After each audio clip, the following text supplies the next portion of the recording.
मी शिवाजी शहाजी भोसले, या भूमीचा चक्रवर्ती सम्राट.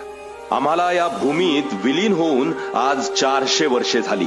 तरी आदर्श शोधायची वेळ आल्यावर तुम्हाला 400 वर्षे मागे जाऊन आमच्यापर्यंत काय यावे लागते? तो आदर्श तुमच्यात नाहीच का? कसा असेल? तुमच्या रक्तातच भेसळ झाली आणि तो आदर्श विकला गेला अवघ्या काही स्वार्थात. म्हणून आम्ही काल वाऱ्याच्या एका तडाख्यात पडलो त्या राज्यात जिथे आम्ही जन्माला आलो, लढलो, घडलो आणि काल अखेर तुमच्या राज्यात पडलो. कीव येते मला तुमच्या फुटकळ विचारांची. आणि खबरदार याला स्वराज्य म्हणाल तर हे स्वराज्य नाही, दिल्लीचं तख्त राखणार स्वराज्य आहे आमचं. हुजरेगिरी करणार नाही, राज्याला दिशा देणारं स्वराज्य आहे आमचं. क्षुल्लक स्वार्थासाठी राज्याला विकणार नाही. बळीराजाला सोन्याचा नांगर देणारं स्वराज्य आहे आमचं.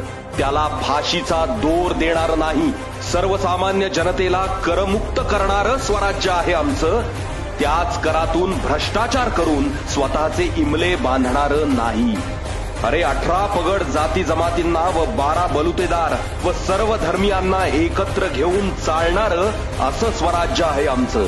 400 वर्षे आमचे विचार घेऊन उभे राहिलेले किल्ले म्हणजे स्वराज्य आहे आमचं. त्यांचं संवर्धन तर सोडाच, तुम्हाला साधे रस्तेही बांधता आले नाहीत. स्त्रीला मान देणारं स्वराज्य आहे आमचं.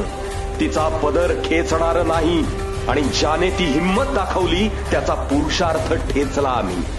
चामडी सोलून देहाचा चौरंग केला, त्याचं तुम्ही काय केलं? बोला. इतकं थंड रक्त मराठ्यांचं असूच शकत नाही. हेच करायचंय तर आमचं नाव लावणं बंद करा. ते बॅनर, ते झेंडे फाडून टाका आणि मरा स्वतःच्या कर्मानं. हे राज्य आमचं आहे, आमचं. त्याला स्वतःच्या बापाची जहागीर समजाल तर खबरदार. तिथे पडलो तरी इथे जिवंत आहोत आम्ही, आमच्या विचारांनी. आणि हे विचारच घडवतील या संवेदनशील मनात क्रांती. राजे आहोत आम्ही, पण हात जोडून विनंती करतो, वेळ गेलेली नाही. जागे व्हा आणि आपल्या धमन्यांमध्ये जागवा मर्द मराठ्यांचं सळसळतं रक्त. अरे कोण होते माझे मावळे? ही सर्वसामान्य जनता. मी त्यांना अभय दिलं आणि त्यांनीच स्वराज्य घडवलं. माझ्या लेकरांनो, ही तीच वेळ आहे जशास तसं वागायची, महाराष्ट्र घडवण्याची, पुन्हा स्वराज्य स्थापन करण्याची.